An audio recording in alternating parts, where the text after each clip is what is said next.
Quand JP il est là, le feu, tout va bien. Et le lendemain qu'il soit parti, ah ben là il en a plus, tu vois, là il est déjà éteint. On commence à en avoir un petit peu l'habitude, hein. Je pense que c'est le 3e appel qu'elle fait. Bientôt ça sera sponsorisé par Skype, l'émission. Est-ce que dans le même épisode te montrer A et B c'est intéressant? Je suis pas certain, mais moi étant donné qu'ils ont envie de te montrer chaque seconde, forcément ils vont te montrer quand Rémi il dit qu'il est pas bien et quand Rémi il dit qu'il va mieux, même s'il y a eu 5 minutes entre les deux, tu vois. Quand tu vois les têtes des deux autres binômes, bah du coup t'es orienté vers les gris qui gagnent, et comme je te l'ai dit depuis le début, bah ce sont probablement les moins méritants. On a un peu le sentiment d'avoir volé la place de quelqu'un, bah c'est un petit peu le cas, hein, d'avoir volé même 2 places, j'ai envie de te dire, parce qu'il y a 2 duels quand même qui ont été esquivés.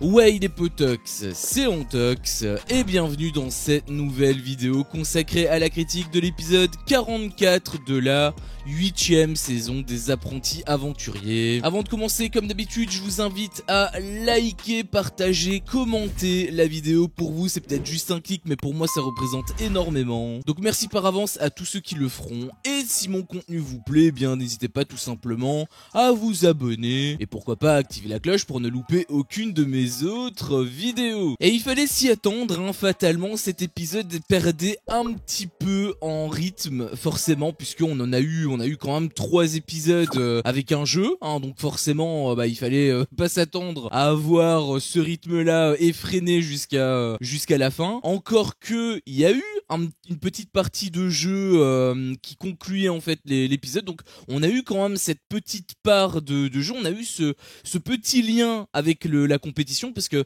quand il y a des épisodes où il n'y a pas du tout de jeu, d'épreuve, de compétition réellement, bah c'est la compétition de manière générale qui se met en stand-by. Et c'est pour ça que avoir plusieurs épisodes qui s'enchaînent où il n'y a pas de jeu, bah c'est un problème par rapport à ça, parce que du coup c'est à dire que le jeu que tu veux suivre à la base, bah il est en stand-by trop longtemps en fait. C'est ça le réel problème quand il n'y a pas de jeu pendant plusieurs épisodes d'affilée. Si jamais tu as un épisode de temps en temps, par exemple sur 50 épisodes, si t'as 5 épisodes où il n'y a pas de jeu, bah c'est pas grave, parce que t'as quand même 45 épisodes où tu as des jeux, et donc 45 épisodes où tu suis fatalement la compétition de manière générale. Alors que si c'est l'inverse, si tu n'as que 5 épisodes avec des jeux et 45 épisodes sans jeu, bah c'est à dire que l'émission, la compétition de manière générale, bah elle est en stand-by pendant 45 épisodes sur 50. Là pour le coup la tendance s'est inversée, on a eu plus d'épisodes avec des épreuves que sans. Et donc, bah maintenant que on n'a pas eu cette épreuve-là, ou en tout cas qu'on l'a eu, mais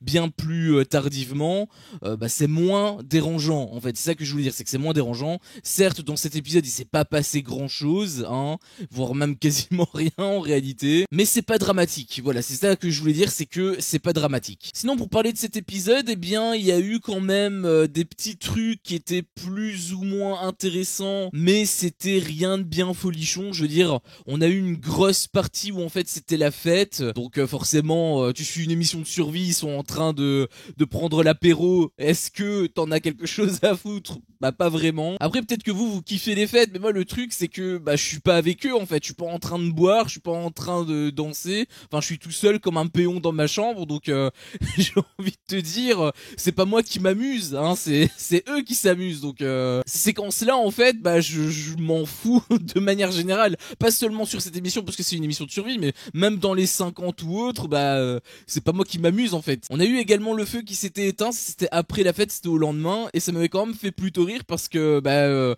quand JP il est là, le feu, tout va bien, et le lendemain qu'il soit parti, ah ben là il en a plus, tu vois, là il est déjà éteint. Ça j'avoue que l'enchaînement, j'ai trouvé que c'était assez drôle, même si normalement ça aurait pas dû se faire puisque bah Kevin est là et à ce qui paraît il s'occupe H24 du feu, donc normalement ça aurait pas dû arriver non plus, mais voilà, l'enchaînement ça m'avait fait rire en fait. Il y a eu aussi quelques petites phrases qui étaient assez intéressantes, notamment des phrases que Kevin avait prononcées, par exemple s'il y a rien, dors avec lui, en parlant donc des bleus, hein, de Maëva et de Rémi, et j'avais trouvé ça très drôle parce que bah, c'est exactement ce que je dis depuis le début en fait. S'il y a rien, pourquoi est-ce qu'elle elle dormirait pas avec lui, sachant que ils dorment pas ensemble, ils dorment juste dans la même pièce, mais ils sont séparés en fait. Après oui, elle dit par rapport au respect, par rapport à son mec, etc. Bon, j'avoue, je redonne encore mon point de vue là-dessus, mais si ma meuf elle était avec son ex et que elle était dans une émission de survie, bah je lui dirais non, bah dors avec lui dans la même cabane. Dans tous les cas, je te fais confiance. C'est censé être basé là-dessus en fait, hein, la confiance. Si t'as réellement confiance en elle, bah du coup tu peux lui laisser carte blanche, tu sais qu'il se passera rien. Par contre, s'il se passe quelque chose, bah là du coup tu coupes les ponts. Pour moi en fait, si tu dois vraiment encadrer ta partenaire uniquement parce que bah t'as pas confiance en elle finalement, bah pour moi c'est que ça part assez mal. D'ailleurs, il y a eu encore une fois un appel entre Maeva et son mec Malek, je pense. On commence à en avoir un petit peu l'habitude, hein. Je pense que c'est le 3e appel qu'elle fait. Bientôt, ça sera sponsorisé par Skype, l'émission. Après, j'ai trouvé quand même que la séquence fonctionnait assez bien. Je sais pas si c'est le fait que ma dose d'épreuves a été reboostée. Peut-être que c'est parce qu'on a eu 3 épreuves avant et que du coup, voilà, j'étais dans un meilleur mood. Mais j'ai trouvé quand même que ça fonctionnait assez bien en termes d'émotion. Je trouvais que les candidats étaient assez naturels, on va dire. En tout cas, Maeva, elle transmettait vraiment un maximum d'émotion et je trouvais que ça passait assez bien à l'image, honnêtement. En plus, de l'autre côté, c'était quand même pas mal apaisé avec Rémi, puisqu'on voyait que Maeva et Rémi s'entendaient quand même assez bien. Ça fait quand même plaisir. C'est dommage que ça arrivait à la fin et que du coup, pendant toute l'émission, on a eu des engueulades et tout le bordel. Après, c'était popcorn pour nous, donc en soi, on va pas non plus se plaindre. C'est juste que le fait que c'était aussi long et de manière aussi abusive également, c'est surtout ça qui moi me faisait un petit peu grincer des dents. D'ailleurs, j'ai remarqué 2 petits trucs par rapport à Rémi et Maeva. Bon, par rapport à Rémi, il avait dit qu'il était un petit peu malade, etc. Bon, finalement, ça s'était un petit peu annulé par la suite, ou en tout cas, ça s'était atténué par la suite, puisqu'il disait que ça allait beaucoup mieux. Bon, du coup, voilà. Est-ce que dans le même épisode, te montrer A et B, c'est intéressant? Je suis pas certain, mais moi, étant donné qu'ils ont envie de te montrer chaque seconde, forcément, ils vont te montrer quand Rémi dit qu'il est pas bien et quand Rémi dit qu'il va mieux, même s'il y a eu 5 minutes entre les deux, tu vois. Mais c'est pas vraiment ça le plus important. Le plus important pour moi, c'était Maeva, parce qu'elle avait un truc au niveau de la cheville, elle avait un bandage et ça a commencé un petit peu à me faire paniquer, parce que bah, quand tu regardes l'état des 3 binômes, tu vois l'état des gris qui eux sont tout frais, enfin tout frais, on s'entend, en réalité voilà, ils sont pas non plus au top, hein. D'ailleurs Kevin, je pense qu'il a quand même pas mal maigri, hein, parce que j'avais été un petit peu langue de vipère et tout, mais en soi j'ai vraiment regardé l'avant-après et on voit vraiment qu'il a quand même un petit peu maigri. Après, est-ce qu'il a perdu 50 kilos? Je pense pas non plus, tu vois. Je pense qu'il a perdu 5-10 kilos parce que voilà, il a pas une super bonne alimentation maintenant, hein, il mange pas non plus à sa faim. Mais voilà, encore une fois, c'est pas aussi dur, je pense, hein, c'est pas aussi dur qu'ils le prétendent. Dur peut-être, ils sont pas comme d'habitude, mais c'est pas la survie comme ils le prétendent. Mais donc, tu vois les gris qui sont quand même de manière ok, hein. Mais du côté des roses, t'as Giovanni qui a le nez pété, et t'as du côté des bleus, Maeva qui a la cheville, apparemment elle a un bandage sur la cheville. Je sais pas ce qu'elle a exactement, mais quand tu vois les deux états, enfin quand tu vois l'état des 2 autres binômes, bah du coup t'es orienté vers les gris qui gagnent, et comme je te l'ai dit depuis le début, bah ce sont probablement les moins méritants. La route vers laquelle on se dirige, elle me plaît que très moyennement, hein, faudra voir par la suite, mais je suis pas du tout rassuré par rapport à ce que je vois, hein. Surtout que ça peut également fausser le jeu. Imagine pendant la grande finale, en fait, les roses et les bleus sont tout aussi en mauvais état, et tu vois qu'il y a vraiment une grosse différence entre les gris et les autres. Bah du coup, ça veut dire que tu pourrais même te faire chier pendant la finale, parce que si pendant la finale tu sais que ce sont les gris qui va gagner, bah du coup ce serait vraiment pas terrible. Après bon, faudra voir, peut-être qu'au montage ils vont quand même réussir à te faire croire que tout s'est déroulé en même temps, alors que si ça tombe ils avaient 20 minutes d'avance. C'était déjà arrivé plusieurs fois aux précédentes finales, donc à voir, hein, par rapport à ça, mais ça a pas l'air ouf. Voilà, c'est ça que je voulais dire, c'est que ça a pas l'air ouf. Aussi, pour revenir vite fait sur les griffes, hein, là c'était plutôt par rapport à Moon, puisque bah apparemment elle apprécie réellement Kevin, et elle voulait même dire qu'elle l'aimait carrément. Elle a même dit, je pourrais lui dire qu'elle l'aime. Tu vois, c'est ça qu'elle avait dit. C'est ok, d'accord, très bien, pourquoi pas, mais dans tous les cas, on l'a tellement pas vu. Enfin, encore une fois, moi, je suis pas non plus du genre à vouloir avoir toutes les séquences d'amour du monde. Voilà, pour moi, il y a quand même le jeu qui doit avoir une place prépondérante. Mais s'il y a un petit peu d'amour à côté, ça me dérange pas. Et en plus, si ça peut nous donner du contexte, j'ai envie de dire pourquoi pas. Parce que là, le truc, c'est qu'ils sont ensemble. On sait pas pourquoi ils sont ensemble. On n'a rien vu. Il n'y a pas eu de rapprochement. C'est pas comme Valentin et Perle, ou même Jonathan à un moment donné qui s'est intégré, voire même Jonathan et Joy. Enfin là, on avait vraiment eu zéro quoi. Donc bah ça sort un petit peu de nulle part. Donc quand t'as des trucs ainsi, bah tu te dis ouais bah c'est juste une amour de vacances, que c'est une amourette de télé, hein, concrètement. Ça s'est déjà fait plein de fois. Je pense d'ailleurs que c'est le cas. Je sais pas s'ils sont toujours ensemble. N'hésitez pas à me faire part de cette info si jamais vous l'avez dans l'espace commentaire. Mais voilà, je trouvais que ça sortait un petit peu de nulle part et que c'était même trop en fait pour bah, la situation que nous on a vu. Après peut-être que pour elle c'est plus intense forcément parce que c'est une émission, c'est une aventure qu'elle vit. Bah c'est assez mal transmis en fait. Et il y avait une dernière phrase qui m'avait beaucoup fait rire par contre, c'était toujours Moon qui avait dit en interview: on a un peu le sentiment d'avoir volé la place de quelqu'un. Bah c'est un petit peu le cas, hein, d'avoir volé même 2 places, j'ai envie de te dire, parce qu'il y a 2 duels quand même qui ont été esquivés. Du coup j'avoue que cette phrase, bah elle m'avait fait beaucoup rire,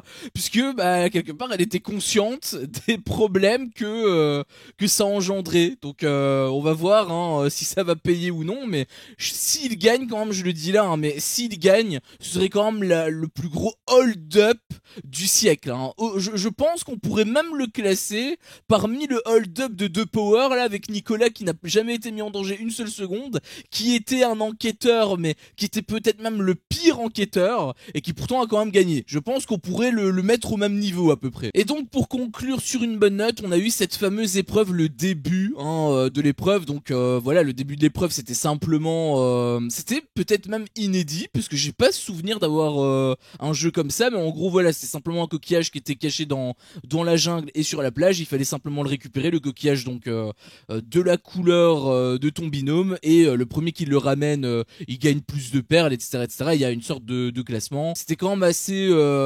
intéressant. En tout cas on a eu que le début, donc on va voir si ça va durer 2 secondes ou pas, parce que si ça dure 2 secondes à l'épisode d'après, bah forcément là je serais pas content, hein, là ça serait vraiment dramatique. Mais si ça prend un petit peu de temps et tout, ça peut être quand même sympa à voir après les candidats qu'est-ce qu'ils vont proposer, hein, parce que c'est bien beau d'avoir des jeux, mais c'est aussi les candidats qui font l'émission, donc on va voir tout ce que ça va donner. Dans tous les cas, il y a quand même un petit truc que j'ai envie de dire, parce que c'est vrai que là sur ce coup les gris ils sont un petit peu plus désavantagés que les autres binômes. Forcément leur truc est gris, donc ils ont des couleurs un petit peu ternes, donc si tu dois le cacher dans la jungle, bah forcément ça va plus se confondre que les roses ou les bleus qui ont des couleurs beaucoup plus pétantes, tu vois ce que je veux dire.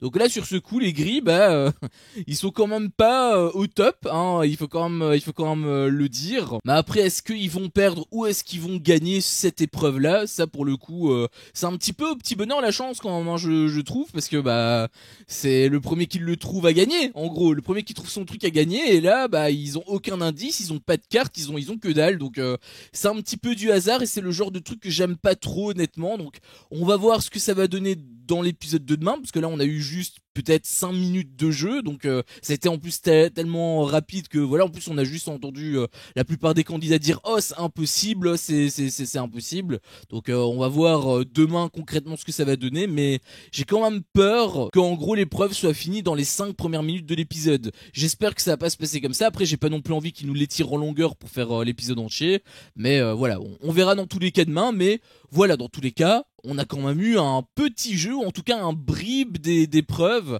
sur cet épisode. Ça reste quand même plutôt sympa. Et aussi, dernier petit truc que je voulais quand même dire, c'est qu'on a eu un rappel des règles avec le fameux classement par rapport à l'ordre de passage, comme je te disais, en fonction du nombre de perles. Donc c'était quand même assez intéressant. Je sais plus, il me semble que non en fait, hein, mais je sais plus réellement si Laurent le répétait à chaque fois lors des épreuves des perles. Il me semble que non, encore une fois. Bah, dans tous les cas, si jamais c'est pas le cas, bah c'est pas dérangeant parce que là on a eu un rappel des règles et ça reste quand même beaucoup mieux communiqué. Là le seul petit problème que j'ai moi avec les épreuves, pas que les épreuves des perles, mais toutes les épreuves de manière générale, ce sont les interviews qui te répètent ce que Laurent dit juste après. Ça a l'air de me gaver. C'est pour ça d'ailleurs que j'écoute quasiment plus ce que Laurent dit parce que bah, je sais que dans tous les cas je vais quand même avoir une répétition de ces règles là en interview. Ça c'est le seul point noir que j'ai par rapport à la communication. Mais bon, forcément c'est l'overdose des interviews, hein. Ils bombardent d'interviews pour te rallonger les épisodes